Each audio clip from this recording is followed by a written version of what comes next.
لله وكفى وسلام على عباده الذين اصطفى أما بعد فأعوذ بالله من الشيطان الرجيم بسم الله الرحمن الرحيم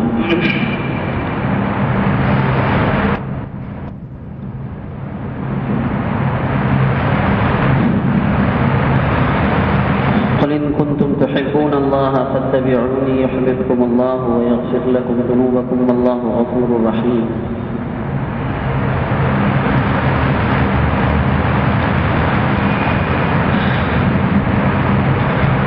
قل اطيعوا الله والرسول فإن تولوا فإن الله لا يحب الكافرين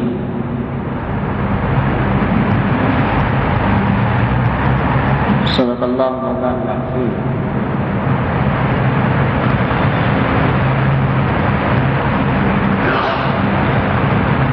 میرے بھائی اور دوستوں بزرگوں،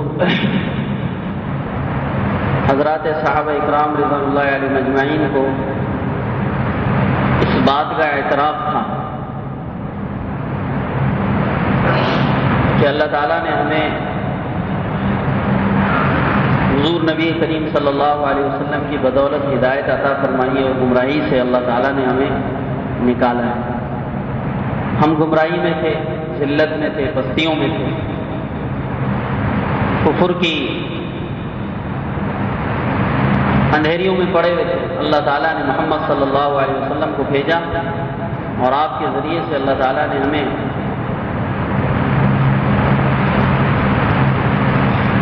ہدایت عطا فرمائی اور اسلام کی پہچان اللہ تعالیٰ نے ہمیں کرائی. بات بالکل صحیح ہے.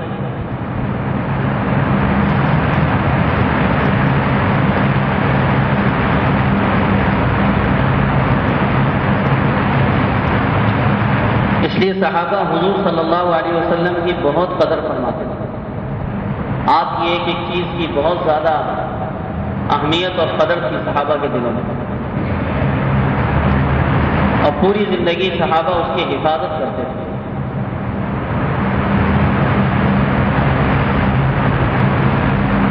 ہمارے ذہنوں میں اصل میں یہ خناس ہے کہ ہمارے اماں ابا مسلمان ہیں، اس لیے ہم مسلمان کے گھر میں پیدا ہو گئے، کیونکہ ہمارا باپ بھی مسلمان تھا، ہماری ماں بھی مسلمان، ہمارا خاندان مسلمان، اس لیے ہم مسلمان ہیں. تو ہم اپنے اسلام کا احسان کسی پہ ڈالتے نہیں ہیں. کس کی وجہ سے ہمیں اسلام ملا؟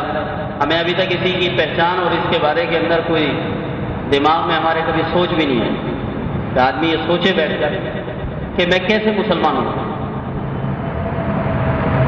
تو بات جا کر یہاں ختم ہو جاتی ہے کہ اماں مسلمان، ابا مسلمان، اس لیے میں بھی مسلمان بس. حالانکہ یہ ایک نقطہ ہے سوچنے کا کہ میں مسلمان کیسے ہوا، مجھے اللہ کی پہچان کیسے ہوئی.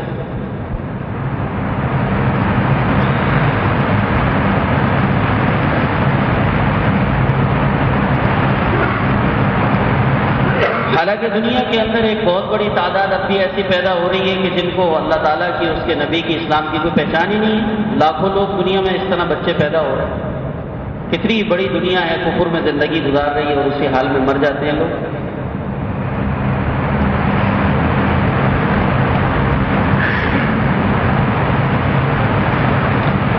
اس لیے اسلام کی قدر بہت ضروری ہے.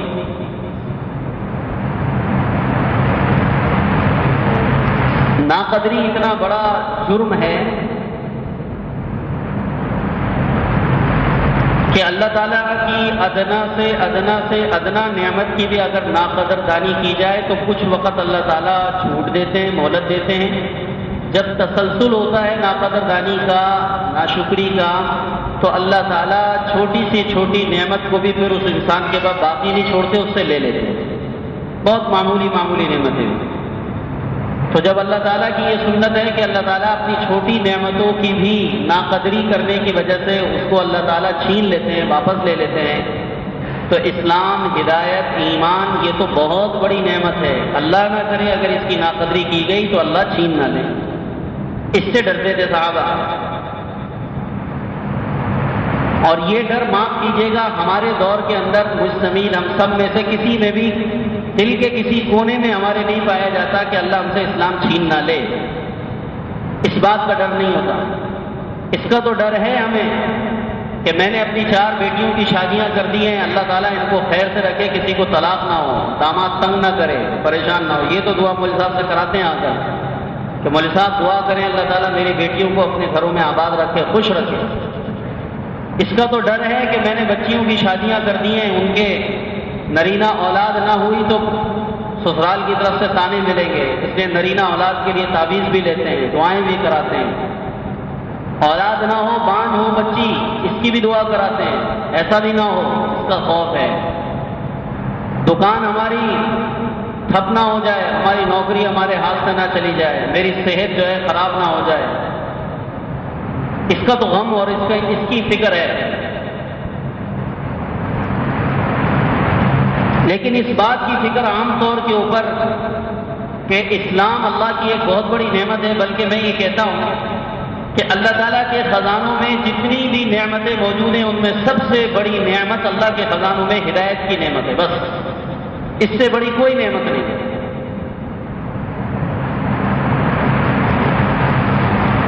اس لیے کہ اسلام ہی وہ بنیادی چیز ہے، ہدایت ایمان وہ بنیادی چیز ہے کہ اس کے بعد ہی کسی انسان کا نبی بننا ممکن ہوتا ہے۔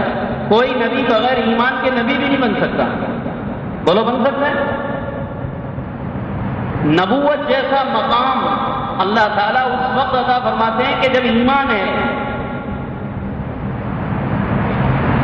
اور پھر صحابیت کا مقام بھی آدمی کو اسی وقت ملا کرتا ہے جب ایمان موجود ہو، ورنہ خالی خولی بغیر ایمان کے اگر نبی کو ساری زندگی بھی دیکھتا رہے تو مقام صحابیت پر نہیں پہنچتا۔ ورنہ تو ابو جہل کو بھی آپ کو صحابی کہنا چاہیے، حضور کو 12 مرتبہ دیکھا ہے۔ ابو لہب کو بھی صحابی کہنا چاہیے، حضور کو دیکھنا صرف نبی کریم صلی اللہ علیہ وسلم کی زیارت اور آپ کو دیکھ لینا بھی مقام صحابیت پر انسان کو نہیں پہنچاتا جب تک کہ حالت ایمان میں ہو کر حضور کو نہ دیکھے۔ ایمان کے ساتھ دیکھا ہے جو صحابی کی تعریف ہے۔ صحابی کس کو کہا جاتا ہے؟ فرمایا صحابی اس کو کہا جاتا ہے کہ جس نے حالت ایمان میں آقا نامدار صلی اللہ علیہ وسلم کی اپنی آنکھوں سے زیارت کی ہو، وہ درجہ صحابیت کو پہنچ گیا۔ اور اگر اس نے حضور کو نہیں دیکھا اس وجہ سے کہ نابینا تھا لیکن ایمان لے آیا اور آقا نے حالت ایمان میں اس پر ایک نظر ڈال دی تو وہ بھی صحابی بن جاتا ہے۔ جیسے عبداللہ ابن مکتوم رضی اللہ عنہ نابینا تھے، ایمان لے آئے، حضور کو اپنی آنکھوں سے دیکھ نہ سکے لیکن حالت ایمان میں آقا نے ان کو دیکھ لیا، فرمایا یہ بھی صحابی۔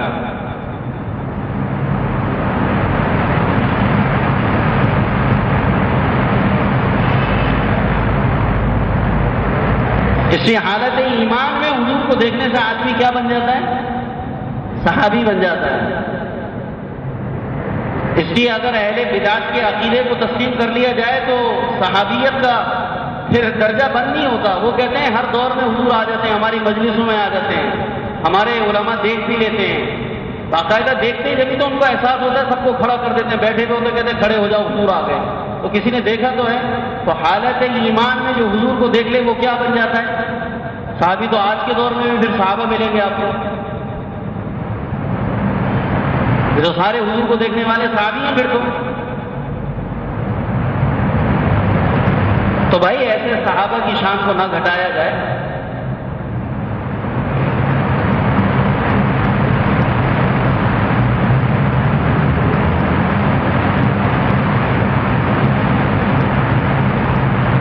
تو ایمان اللہ کی بڑی نعمت ہے اور اللہ تعالیٰ کے خزانوں میں اس سے بڑی کوئی نعمت نہیں ہے۔ لہذا صحابہ اکرام رضوان اللہ علیہ اجمعین اس بارے کے اندر حضور کی بڑی قدر فرمایا کرتے تھے کہ یہ ایمان ہمیں نبی کی وجہ سے ملا ہے، بس ہمیں کچھ پتہ نہیں، حضور نے جو کیا ہم وہ کریں گے، بس جو آقا کو کرتے ہوئے دیکھا وہ کریں گے۔ اتباع اسی چیز کا نام ہے، تابع داری اسی چیز کا نام ہے۔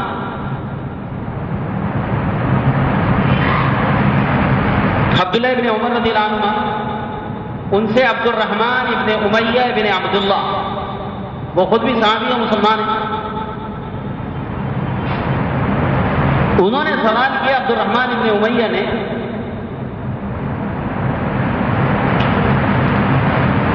نجد صلاۃ الخوف وصلاة الحضر في القرآن ولا نجد صلاة المسافر.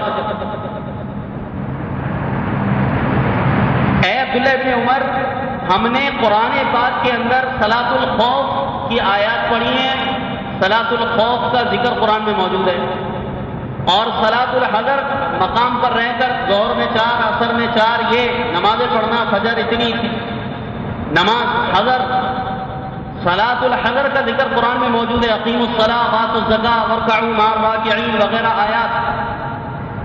تو حضر میں نماز کا حکم، نماز کی آیات حضر کے بارے میں نجد فی القرآن. صلاۃ الخوف کی آیات بھی قرآن میں موجود ہیں. ولا نجد صلاۃ المسافر فی القرآن. قرآن کے اندر ہم مسافر کی جو نماز ہے کہ 4 پر 2 پڑھ لے، قصر ہو جاتی ہے، تو ہم اس قصر کی نماز کو قرآن میں نہیں پاتے. تو آپ لوگ قصر کیوں کراتے ہیں؟ قصر کیوں کرتے ہیں ہم؟ حالانکہ نماز اتنا بڑا عمل ہے کہ اس کے لیے تو قرآن کو جگہ جگہ آیات اتار لی. اللہ پاک نے آیتیں اتاری ہیں. قرآن میں کتنی 70 آیات.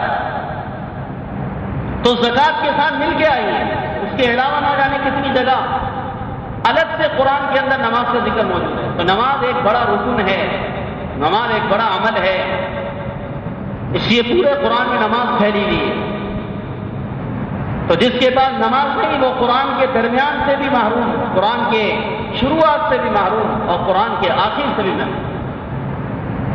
جس مسلمان کی زندگی میں نماز نہیں، اس کی زندگی میں قرآن کا پہلا سپارہ بھی نہیں، اس کی زندگی میں قرآن کا دوسرا سپارہ بھی نہیں، اس کی زندگی تیسرے سپارے سے بھی خالی، اس کی زندگی چوتھے سپارے سے بھی خالی، اس کی زندگی ہر صورت سے خالی ہوتی چلی جا رہی ہے، یہاں تک کہ سارا قرآن ختم ہو جاتا ہے. وہ مسلمان قرآن کے ہر پارے سے محروم ہے جس کی زندگی میں نماز نہیں. کیا لے کر جا رہا ہے اللہ کے پاس؟ سونا چاندی، بنگلے، ڈگریاں، بیوی، بچے. کیا کام آئے گا قیامت کے دن؟ اللہ کے قرآن میں سے کچھ بھی نہیں ہے.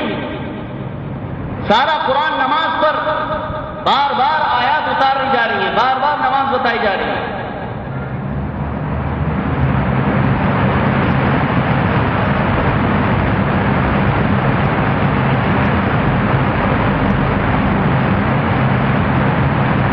تو عبداللہ بن عمر سے سوال کر رہے ہیں عبد الرحمن،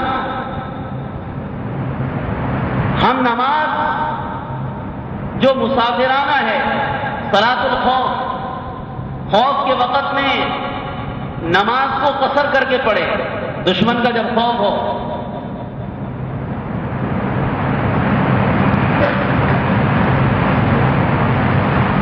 تو جب 2 کر لو.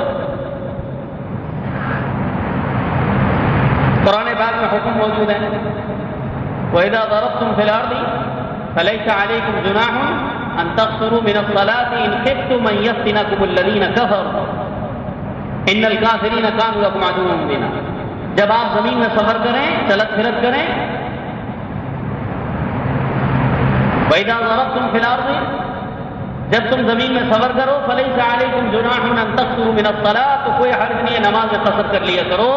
إِنْ خِفْتُمْ أَن يَفْتِنَكُمُ الَّذِينَ كَفَرُوا، اگر تمہیں خوف ہے کہ تمہارا دشمن تمہیں ایذا پہنچائے گا. اگر کافر کی طرف سے ایذا پہنچانے کا شبہ ہو تو تم نماز کو قصر کر لیا کرو، صلاۃ الخوف پڑھ لیا کرو. إِنَّ الْكَافِرِينَ كَانُوا لَكُمْ عَدُوًّا مُّبِينًا. یہ کافر تمہارے سری دشمن ہیں، کافر تمہارے سری دشمن. جگہ جگہ قرآن میں آتا ہے. یہ کہتے ہیں امریکہ ہمارا ہمدرد ہے، اس کے بغیر تو پاکستان ترقی کا ایک قدم بھی نہیں چلا سکتا. جو آدمی اللہ تعالیٰ کے ساتھ جیسا گمان کرتا ہے اللہ اس کے ساتھ معاملہ بھی ویسا کر دیتا ہے.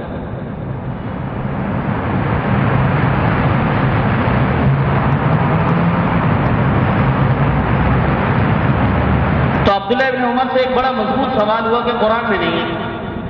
آج بھی بہت سارے لوگ کہتے ہیں نا قرآن میں دکھاؤ، داڑھی رکھنے کا ذکر قرآن میں کہاں ہے؟ اچھا تم بہت بڑے چودھری ہو، تمہیں دکھائیں داڑھی رکھنے کا ذکر قرآن میں. تو قرآن میں کہاں لکھا ہے کہ کتا کھانا حرام ہے؟ کھاؤ کتے. اور تو انگریز کھا بھی رہے ہیں وہاں پر تو بیٹھ کر، تو آپ بھی وہاں پر رہتے ہو، وہاں آپ انگریزوں کے ساتھ کھاؤ۔ کتنے پاکستانی امریکہ میں مقیم ہیں، کتنے پاکستانی ہیں جو برطانیہ میں مقیم ہیں، کتنے کینیڈا میں بیٹھے ہوئے ہیں، کتنے آسٹریلیا میں بیٹھے ہیں، تو وہ تو کتے بلی سارے کھاتے ہیں چائنا والے۔ تو کہاں قرآن میں لکھا ہے؟ قرآن میں تو صرف خنزیر کی حرمت کا ذکر ہے، خنزیر حرام ہے، باقی خنزیر سے نیچے کے جو جانور ہیں، کتے سے شروعات ہوتی ہے، تو پورے قرآن میں کتے کی حرمت نہیں ہے۔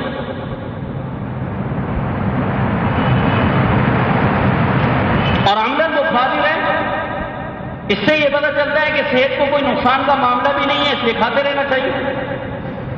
کیونکہ انگریز تو صحت کے بارے کے اندر زیادہ محتاط ہے نا، بقول ہمارے ہم کہتے ہیں انگریز کے جو طبی اصول ہیں نا وہ زیادہ عام ہیں۔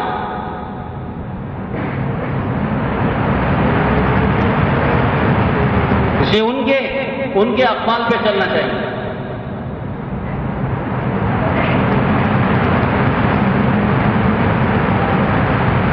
ہاتھوں سے کھانا نہ کھاؤ، چمچے اور کانٹوں سے کھانا کھاؤ، اس لیے کہ ہاتھوں سے جراثیم کھانے کے ذریعے پیٹ میں جاتے ہیں۔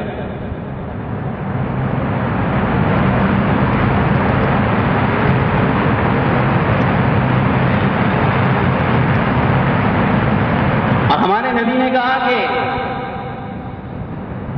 ہاتھوں سے کھانا کھاؤ، انگلیوں سے کھانا کھاؤ، اور صرف کھاؤ نہیں بلکہ جب کھانے سے فارغ ہو جاؤ تو اپنی انگلیوں کو چاٹ بھی لیا کرو۔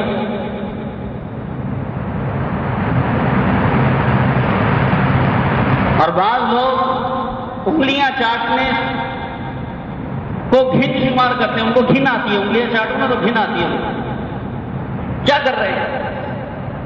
گھن کھاتے ہیں۔ علامہ خطابی رحمۃ اللہ علیہ نے لکھا ہے کہ انگلیاں چاٹنے پر گھن کھانا یہ اتنا خطرناک عمل ہے کہ اس آدمی کے کافر ہو جانے کا اندیشہ ہے۔ اندیشہ کفر بتایا ہے جو آدمی انگلیاں چاٹنے کو گھن بتاتا ہے۔ اور وجہ علامہ ابن حجر رحمۃ اللہ علیہ نے یہ لکھی ہے کہ کسی آدمی کا کسی دوسرے عام انسان کے فعل کو گھن کی طرف منسوب کرنا تو کلام رکھ سکتا ہے کہ اس میں کلام کی گنجائش ہے، لیکن پیارے آقا محمد صلی اللہ علیہ وسلم کے کسی فعل کو اگر کوئی مسلمان گھن شمار کرے تو یقیناً یہ کفر ہے، اور اس سے اندیشہ کفر ہے۔ عام آدمی کی بات تھوڑی ہے۔ اور پھر کہا ہے کہ یہ جاہل لوگوں کی بات ہے کہ جو انگلیاں چاٹنے کو گھن بتاتے ہیں، اس لیے کہ انگلیاں چاٹنا گھن بتانا جہالت اس وجہ سے ہے کہ اب تک جو حضرت آپ کھانا کھا رہے تھے یہ وہی کھانا تو ہے جو آپ کی انگلیوں پہ لگا ہوا ہے، جس کو آپ چاٹ رہے ہیں۔ اب تک جو کھانا کھایا جا رہا تھا یہ وہی کھانا تو ہے جو آپ کی انگلیوں پہ لگا ہوا ہے۔ تو اگر انگلیوں کے کھانے کو چاٹنا گھن ہے تو جو پلیٹ میں تھا وہ کیا ہے؟ بھائی جو انگلیاں چاٹتا ہے تو وہی چاٹتا ہے نا، کوئی اور گندگی میں انگلیاں ڈبو کے تو نہیں چاٹتا۔ یہ تو بیچارہ اپنی وہی انگلیاں صاف کر رہا ہے، اور ان انگلیوں پہ وہی غذا اور وہی رزق لگا ہوا ہے جو اب تک کھایا جا رہا تھا۔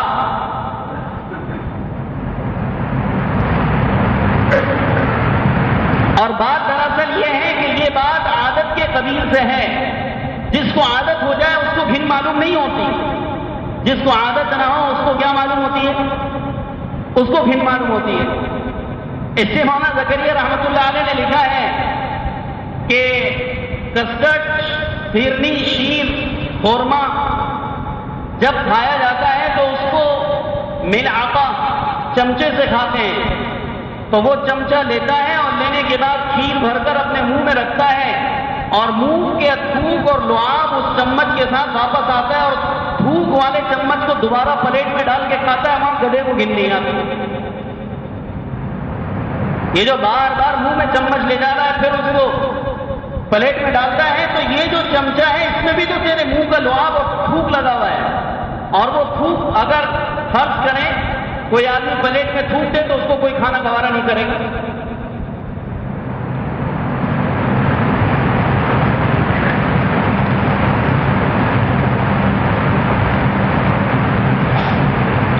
زکریا رحمۃ اللہ علیہ نے کہا کہ میں حجاز کے سفر پہ گیا تو وہاں کچھ عرب ہمارے پاس آئے. عربوں نے ہمیں کہا کہ ہمیں پتہ یہ چلا ہے کہ آپ کے ہندوستان کے اندر ایک پھل پایا جاتا ہے جس کا نام آم ہے، اور لوگ اس کو بڑی گھن کے ساتھ کھاتے ہیں، اس کو دباتے ہیں، اس کو منہ میں لیتے ہیں، چوستے ہیں، پھر باہر نکال دیتے ہیں، پھر منہ میں لیتے ہیں، پھر چوستے ہیں، پھر باہر نکال دیتے ہیں، پھر منہ میں لیتے ہیں، پھر چوستے ہیں، پھر باہر نکال دیتے ہیں. مولانا ذکر رحمۃ اللہ نے لکھا کہ وہ عرب میرے سامنے اس انداز میں بیان کرنے لگے کہ قریب تھا کہ ان عربوں کو قے ہو جائے، اور انداز بیان ایسا تھا کہ گھن آ رہی تھی. لیکن ہندوستانی لوگوں کو آم کھانے میں ذرہ برابر بھی اس طرف اتفاق نہیں ہوتا کہ کوئی گھن کا کام کر رہے ہیں، بلکہ ان کو مزہ آتا ہے. چوسنے والا جو آم ہوتا ہے، ہماری اماں تو ہمیں بچپن میں بہت کھلاتی تھی، وہ سستا بھی ہوتا ہے چوسنے والا، اور اس کو نرم کیا، اس کا گودا اندر بنایا، اور بنانے کے بعد منہ میں رکھ لیا اور چوس رہے، باہر نکال رہے ہیں، پھر کھا رہے ہیں. کوئی گھن ان کو نہیں آتی. لیکن چونکہ حجاز والوں نے آم دیکھا نہیں، آم اس طرح کبھی کھایا نہیں، اس لیے چونکہ ان کی عادت میں یہ چیز نہیں، اس لیے ان کو گھن معلوم ہو رہی ہے. تو مولانا نے لکھا ہے کہ جس آدمی نے انگلیاں چاٹنے کو گھن بتایا ہے، اس کا مطلب یہ ہے کہ نبی کی سنت اس کی زندگی سے نکلی، اس لیے اس کو گھن لگ رہا ہے. ورنہ عادت میں آ جائے تو اس سے زیادہ گھن کے کام گھن نہیں بتاتا. چمچ سے کھیر کھا رہا ہے، بار بار منہ کا تھوک لے کر اس پلیٹ میں ڈال رہا ہے کھانے میں، وہاں گھن معلوم نہیں ہو رہی. اور اگر کسی مسلمان نے کھانا کھانے کے بعد نبی کی سنت اور اس کی اتباع میں انگلیاں چاٹ لی تو کہتا ہے گھن آ رہی ہے.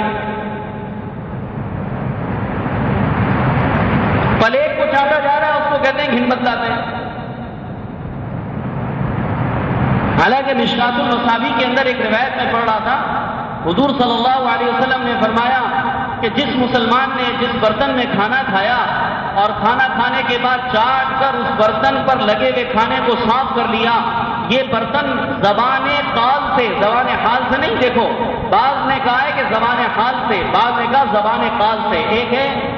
ایک آدمی اپنی زبان سے ایک بات کہہ رہا ہوتا ہے جس کو ہم سن رہے ہیں، آپ سن رہے ہیں، میں زبان قال سے بول رہا ہوں، یہ قول ہے، یہ میری زبان سے نکل رہا ہے. ایک ہوتا ہے زبان حال، میں مسکین بن کے بیٹھا ہوں، گندے سندے کپڑے پہن کر اور بالکل فقیروں والا حلیہ بنا کر اور مسجد کے دروازے کے اوپر جوتیوں میں بیٹھا ہوں، تو زبان حال سے میں کہہ رہا ہوں کہ مجھے اپنی خیرات دے دو. زبان سے کچھ نہیں بول رہا، لیکن میں کس سے کہہ رہا ہوں؟ زبان حال. میرا حال بتا رہا ہے کہ میں بھیک مانگ رہا ہوں، بولو مانگ.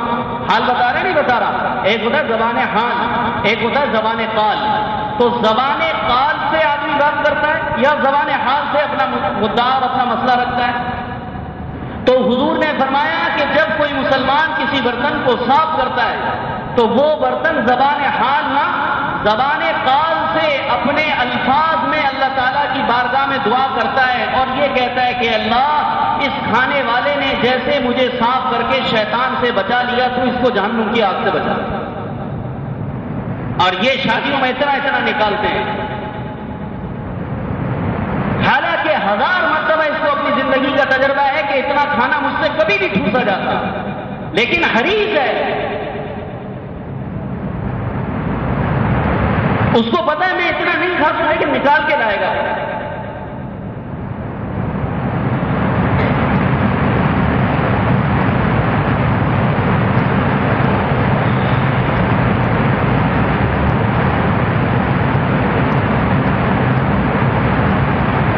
تو ہمارے پیارے نبی نے دیکھیے کس انداز سے اور کس پیرائے سے رزق کی قدر ہمیں سکھائی ہے.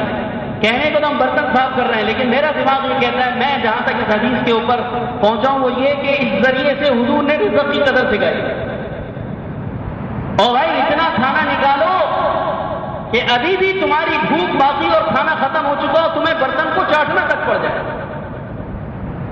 اتنا نکالو، برتن میں کھانا ختم ہو گیا لیکن طلب باقی ہے، بھوک باقی ہے، لہذا برتن کو بھی چاٹ رہا ہے، لہذا انگلیوں کو بھی چاٹ رہا ہے اور برتن کو بالکل صاف کر دیا ہے. رزق ضائع ہونے سے بچ جائے گا اگر حضور صلی اللہ علیہ وسلم کی سنتوں اور حضور کی اتباع امت کے اندر آ جائے.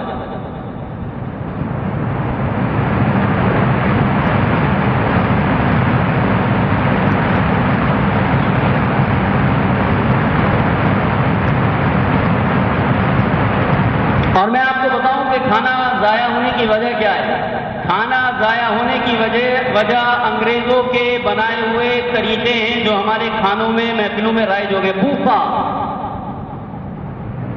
یہ بوفا انگریزوں نے لا کر ایجاد کیا ہے. مہمان عزت دار ہے، مہمان کھانے کے پیچھے اٹھ کے نہیں جائے گا. میزبان کے ذمے کہ مہمان کی جگہ پر کھانا خود پہنچائے. یہ اسلامی طریقہ ہے. یہ بوفے اسلامی نہیں ہے. دو وہاں کاؤنٹر بن گئے، دو وہاں بن گئے، لیڈیز نے سارا مجمع وہاں. تو وہ کہتا ہے اتنے رش میں اتنی مشکلوں سے پہلی دفعہ نمبر آ رہا ہے، پتہ نہیں کیا حشر ہوگا، لہذا اتنا بھر لو کہ دوبارہ جانا نہ پڑے. اس لیے تو ضائع ہو رہا ہے. اگر ہر ٹیبل کے اوپر کھانا مہمانوں کو لگا دیا جائے اور ہر چیز ان کے وہاں پہنچا دی جائے اور ان کے حوالے کر دی جائے، ان کو پتا ہے کہ 6 آدمی اس کھانے کے اوپر مالک ہیں اور یہ 6 آدمیوں کے لیے کھانا لگا ہے، تو ان کے سامنے جب رکھا ہے تو تھوڑا تھوڑا نکالتے رہیں گے، کھاتے رہیں گے، کھانا ضائع نہیں ہوگا. اس کو بوفے میں جانا پڑے گا تو وہ پہلے حدیثوں کی طرح 3 آدمیوں کا نکال کر لائے.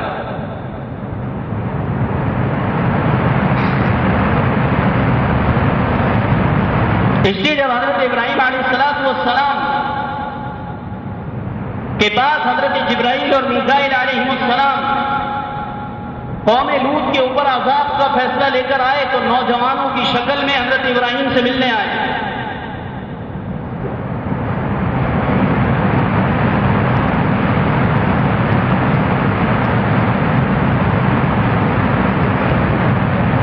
تو سلام کیا حضرت جبرائیل نے.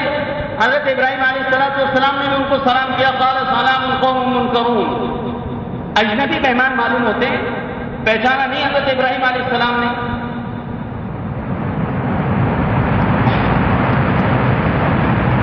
یہ پتہ نہیں کہاں سے لے آتے ہیں کہ نبیوں کو علم غیب ہوتا ہے اور ما کان وما یکون کا ہے. جبرائیل علیہ السلام اگر اپنی شکل تبدیل کر کر اپنی صورت تبدیل کر کے آ جائیں تو پیغمبر کو یہ پتہ نہیں چلتا کہ جبرائیل ہے یا کوئی اور آدمی ہے. قرآن کے اندر موجود ہے، آیات میں ہے، تفسیر میں بھی نہیں ہے کہ کوئی ملا کی تفسیر ہے. صاف الفاظ ہے. قال سلام قوم منکرون. تم پر سلام کیوں ہے اے اجنبی مہمانوں؟ آپ اجنبی ہیں، میں نہیں پہچانتا کون ہے. جبرائیل اور میکائیل آئے بیٹھے ہیں اور یہ وہ جبرائیل ہیں جو 12 مرتبہ صحف ابراہیم کی بنیاد پر ابراہیم علیہ السلام کے پاس اللہ کی وحی لے کر آتے رہے ہیں. 12 مرتبہ آنے والا نووارد مہمان اس کو صرف شبیہ اور شکل کی تبدیل ہو جانے کی وجہ سے اللہ کے پیغمبر نہیں پہچان رہے ہیں. قال سلام قوم منکرون فراغ الی اہلہ. خاموشی سے مہمان کو بٹھا کر مہمان خانے میں خاموشی سے باتوں کے درمیان ایسے نکل گئے کہ مہمانوں کو نہ پتہ چلے.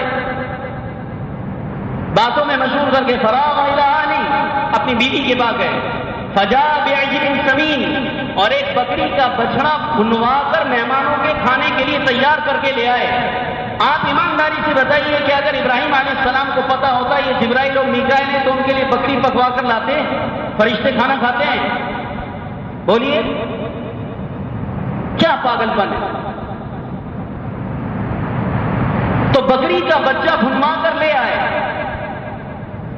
اور قرآن نے میزبانی کے آداب اور مہمان کی عظمت کو جو ذکر کیا ہے، جہاں بھی قرآن نے مہمان کے لیے آداب بتائے اور میزبان کے آداب بتائے کہ مہمان کے لیے کھانا کیسے کرنا ہے، کس طرح کرنا ہے، تو اس میں مثال ابراہیم علیہ السلام کو بنایا اس لیے کہ سب سے بڑے فیاض اور مہمان نواز ابراہیم علیہ السلام تھے. اس لیے کہا کہ مہمان میزبانی کے آداب میں یہ ہے کہ ابراہیم علیہ السلام کو دیکھو کہ انہوں نے اپنے مہمانوں کے ساتھ کیسے برتاؤ کیا. تو قرآن نے کہا فجاء بعجل سمین. مہمانوں کو وہیں پر بیٹھے رہنے دیا، خود چلے گئے اور کھانا تیار کروا کے بکری کا بچڑا بنوا کر تیار کر کے لے آئے. اور لانے کے بعد کہا فقربہ الیہم. ان کے قریب لا کر کھانا رکھ دیا، ان کے آگے کھانا لگایا. بوفا نہیں تھا کہ وہاں کھانا رکھ دیا حضرت وہاں جا کر کھانا کھا لیں. بوفا نہیں. فقربہ الیہم. ان کے قریب کھانا لا کر سجایا مہمان کے آگے. مہمان وہیں بیٹھا ہے. اور آج تک عربوں کے اندر یہ عادت ہے کہ مہمان کو ہاتھ دھلوانے کے لیے بھی اٹھاتے نہیں ہیں. بیسن ویسن نہیں ہوتے تھے مہمان کے لیے. وہ باقاعدہ ایک خاص برتن ہوتا ہے جس کے ذریعے سے مہمان کے ہاتھ دھلوائے جاتے ہیں. اور صحابہ رضوان اللہ تعالی علیہ اجمعین جب آقا نامدار کو بلایا کرتے تھے تو آقا کے ہاتھوں کو دھلوانے کے لیے برتن لاتے تھے اور وہ برتن میں آقا کے ہاتھ دھلواتے تھے، اور کھانے سے فارغ ہونے کے بعد بھی ہاتھ دھلوایا کرتے تھے۔ مہمان کو نہ ہاتھ دھونے کے لیے اٹھنا ہے، نہ ہاتھ جو ہے بعد میں کھانے کے بعد دھونے کے لیے اٹھنا، نہ پہلے نہ بعد میں۔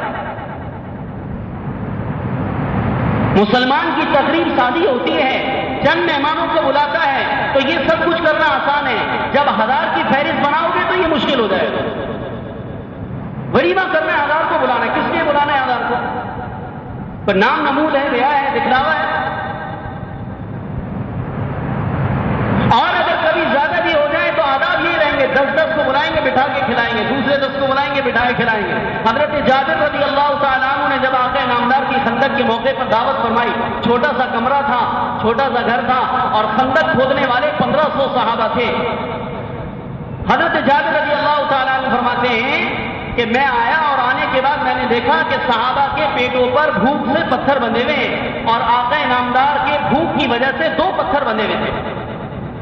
تو مجھے حضور کی حالت کو دیکھ کر ترس آیا، تو میں اپنی بیوی کے پاس آیا، اور آنے کے بعد میں نے اپنی بیوی سے کہا کہ اگر کچھ گھر میں کھانے کے لیے ہے تو اس کو چھپا کے نہ رکھنا، میں نے حضور کا بہت خستہ حال دیکھا ہے۔ تو بیوی نے کہا کہ تھوڑے سے دانے ہیں، میں پیس کر آٹا گھون لیتی ہوں، اور ایک چھوٹا سا بکری کا بچڑا ہے، بچہ ہے، اس کو ذبح کر کے اس کا کھانا تیار کر لیں۔ تو حضرت جابر نے بیوی سے پوچھا کتنے آدمیوں کا کھانا بن جائے گا؟ کہا 6-7 آدمیوں کا بن جائے گا، جا کے حضور کو اور کچھ خاص صحابہ کو جو حضور کے قریب ہیں ان کو بلا لینا۔ قریب رہنے کا فائدہ ہوتا ہے نا، آدمی کہتا ہے یار مولوی صاحب آپ کی دعوت ہے، تو جو قریب ہوتے ہیں وہ خواہ مخواہ چلے جاتے ہیں۔ تو حضرت جابر نے کہا کہ حضور صلی اللہ علیہ، بیوی نے کہا حضور کو بلانا، اور چند ایک جو حضور کے قریب کہنے ان کو بلائے، 6-7 آدمیوں کو کھانا۔ یہ کھانا تیار کر کے وہاں چلے گئے، اور جا کر حضور کے کان میں کہا یا رسول اللہ آپ اور 4-6 آپ کے ساتھی کھانے کے لیے میرے گھر آ جائیں۔ حضور صلی اللہ علیہ وسلم نے خندق والوں میں اعلان فرمایا کہ خندق والوں جابر نے تمہارا کھانا تیار کیا ہے، خندق والوں جابر نے تمہاری دعوت کی ہے، چلو خندق کو چھوڑ کر سارے جابر کے گھر چلتے۔ اب حضرت جابر رضی اللہ عنہ فرماتے ہیں کہ 1500 صحابہ کے قریب خندق کھود رہے تھے، 6 آدمیوں کا کھانا تھا۔ اب حضور نے اعلان کر دیا، میں تو بڑا گھبرایا، شرمندہ ہوا کہ اب بنے گا کیا، میں نے تو چند کا کھانا پکایا تھا، حضور نے 1500 کو دعوت دے دی۔ تو میں بھاگا ہوا دوڑتا ہوا آیا، اور آ کر میں نے اپنی بیوی سے کہا کہ غضب ہو گیا، آج تو ہماری عزت چلی گئی۔ بیوی نے کہا کیا ہوا؟ کہا میں نے حضور سے کہا تھا کہ آپ اور چند ساتھیوں کو لے کر آ گئے، حضور نے سارے خندق والوں میں اعلان کر دیا۔ تو بیوی نے کہا کہ حضور کو بتا دیا تھا کہ کتنے آدمیوں کا کھانا ہے؟ کہا ہاں میں نے حضور کو بتا دیا تھا کہ 6-7 کا کھانا ہے۔ تو بیوی نے کہا پھر غم کرنے کی ضرورت نہیں ہے، اگر بتا دیا تھا پھر غم کے آنے دو۔ پھر سب آ گئے، حضور نے حضرت جابر سے کہا کہ بیوی سے کہنا کہ آٹا اس وقت تک روٹی نہ پکائے جو بھنا رکھا ہے جب تک میں نہ آ جاؤں۔ پہنچے اور آپ صلی اللہ علیہ وسلم نے اپنا لعاب مبارک اس آٹے میں ڈالا، اور ہنڈیا کے اندر رسول اللہ صلی اللہ علیہ وسلم نے اپنا لعاب مبارک ڈالا، اور جابر سے کہا بسم اللہ پڑھ کے اس ہنڈیا سے سارا نکالتے رہو، بیوی سے کہو روٹی پکا پکا کے بھیجتی رہے۔ وہ تندور پہ اللہ کی بندی بیٹھ گئی اور روٹیاں پکا رہی ہے، پیڑے بنا رہی ہے، تھال میں سے آٹا نکال رہی ہے، بنا رہی ہے، اور 10 صحابہ کو حضور بلا رہے ہیں، کھلا رہے ہیں، روانہ کر رہے ہیں، بلا رہے ہیں، کھلا رہے ہیں، بلا رہے ہیں، کھلا رہے ہیں، چلتا رہا، یہاں تک کہ جابر کہتے ہیں کہ حضور کے صحابہ 1500 اس کھانے سے فارغ ہو گئے، اور 1500 کے بعد کھانے کے بعد فارغ ہونے کے بعد حضور نبی کریم صلی اللہ علیہ وسلم نے خود کھانا کھایا، اور کھانا کھانے کے بعد ارشاد فرمایا کہ اے جابر لو تمہارا بکری کا بچڑا وہیں کا وہیں، تمہارا آٹا وہیں کا وہیں، ہم سب کو اللہ نے کھانا کھلا دیا۔ تو زیادہ بھی ہوں تو اس طرح بلا لیں۔ فقربه الیہم قال الا تاکلون، تو ان کے قریب کھانا کر دیا اور کہا کہ آپ کھاتے نہیں۔ تو یہ عادت ہوا کرتی تھی عربوں میں کہ جو کسی کا نمک نہ کھائے اس کا مطلب ہے کہ اندیشہ ہے کہ تکلیف پہنچانے آیا۔ عربوں میں یہ مزاج تھا کہ جو جس کا نمک کھا لیتا تھا وہ نمک حرامی، اس لیے آج بھی بہت سارے انگریزوں کی نمک حلالی کر رہے ہیں، کہتے ہیں ہم نے ان کا نمک کھایا بابا۔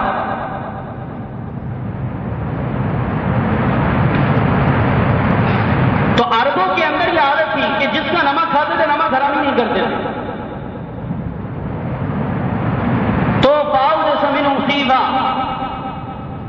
تو جب انہوں نے کھانا نہیں کھایا، اور کھانا تو انہوں نے کھانا نہیں تھا اس لیے کہ وہ تو جبرائیل اور میکائیل سے وہ کیسے کھاتے، وہ تو فرشتہ تو کھانے سے پاک ہے، نورانی مخلوق ہے.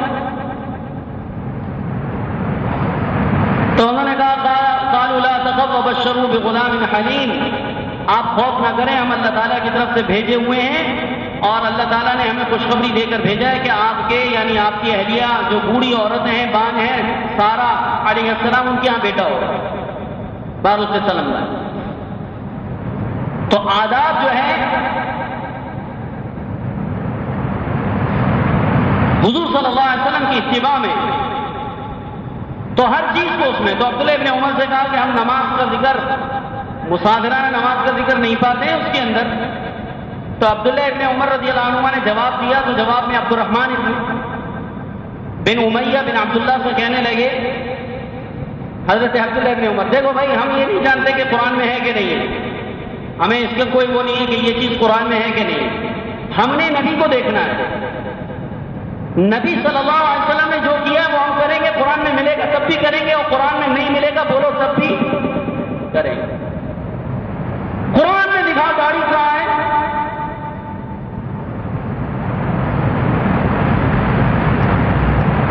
عورتیں کہتی ہیں قرآن میں لکھا چہرے کا پردہ کہاں ہے؟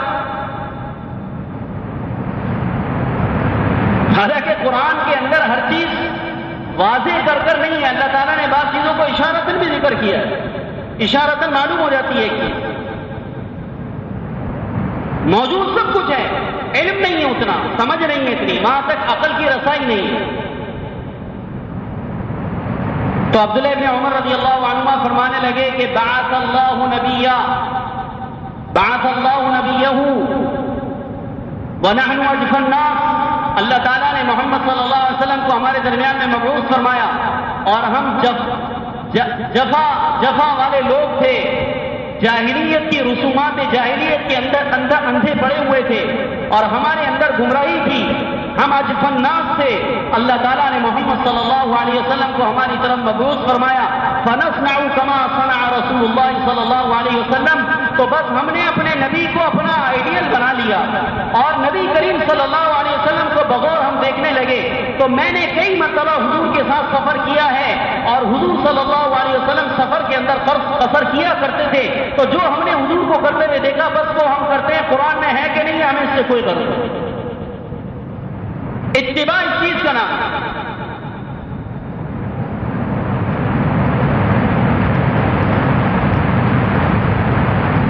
قرآن بہت ساری باتوں سے خاموش ہے، اور اس کو خاموش رکھنے کی حکمت یہ ہے کہ اگر اللہ تعالیٰ قرآن پاک کے اندر ہر چیز واضح کر اس کی تفصیل بھی، اس کا اجمال بھی اگر اللہ تعالیٰ بیان کر دیتے تو بتاؤ محمد صلی اللہ علیہ وسلم کی احادیث کا، حضور کی تعلیمات کا کوئی محتاج ہوتا؟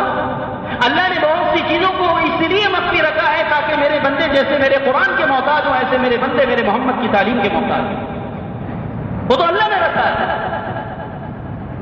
اور پھر بہت ساری چیزوں میں احادیث کے اندر بھی حضور صلی اللہ علیہ وسلم کی تعلیمات میں حضور سے ان چیزوں کو بیان نہیں کروایا گیا، بعض کا اجمال نہیں بیان کرایا گیا، بعض کی تفصیلات نہیں، تاکہ محمد صلی اللہ علیہ وسلم کی امت کے لوگ آپ علیہ الصلوۃ والسلام کے صحابہ سے بھی مستغنی نہ ہو جائیں.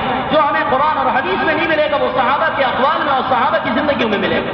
تو ہم صحابہ کے بھی محتاج ہیں. بہت ساری باتیں پھر صحابہ کے اس میں نہیں ملتی ہیں، وہ اس لیے کروائی گئی ہے تاکہ لوگ امت کے فقہا کے علماء کے محتاج رہیں. پھر ہمارے نزدیک حجت علماء اور مفسرین اور فقہا اکرام ہے. اگر اللہ تعالیٰ سب کچھ قرآن میں دے دیتا تو حدیث کی ضرورت نہ رہتی، سب کچھ قرآن اور حدیث میں آ جاتا تو صحابہ کے اقوال کی اہمیت نکل جاتی، سب کچھ قرآن اور حدیث اور صحابہ کے اقوال میں آ جاتا تو فقہا اور علماء کی ضرورت نہ پڑتی. اللہ نے قیامت تک علماء کو عزت دینا تھی، اس لیے بہت سا دین کا علوم اور بہت ساری چیزیں اللہ تعالیٰ نے ان تینوں افضل درجات سے اللہ تعالیٰ نے رکوائی ہیں تاکہ چوتھے درجے کے بھی مسلمان قیامت تک محتاج ہیں. الحمد لله وكفى والسلام على عباده الذين اصطفى، أما بعد فأعوذ بالله من الشيطان الرجيم. بسم الله الرحمن الرحيم.